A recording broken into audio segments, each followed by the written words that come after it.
Ano na naman yung iniipit-ipit mo na naman dyan? Yung espadang napakalaki. Binayain ba naman ako Ala? ni Lord ng ganito kalaki? Malaki? Malaki talaga. Hirap itago. Hirap na hirap daw itago yung kapatid ko yung kanya espada niya. Sige, pakita na. Hubatin mo na. Hubatin mo na. Ayoko. Makikita mo yung ano, may brief nga parang pag itibak lang talaga, hindi ka siya. Ano ba ang laki? Ala? Okay, let's go guys. Anong ginagawa mo na naman? Nagpapasarap. Ano pa ba? Magpa-photoshoot daw yung kapatid ko. Tama ba yan? Tama. Dapat... Sa kilikili, bes.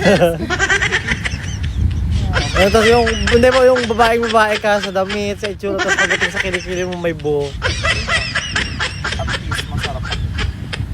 Minsan lang to. Si Kwan nga na, si Bordagol ba yun? Grabe, no?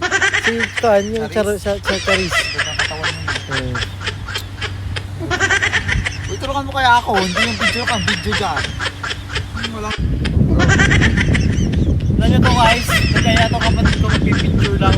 Akala ko naman formal yung pipicturan, bratante naman pala pero may buhok yung kilikili niya. O, tingnan mo, kapal. Okay lang, at least masarap.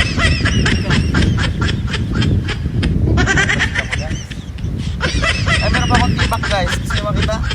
Tibak pa siya. Update namin kayo sa mga picture niya mamaya.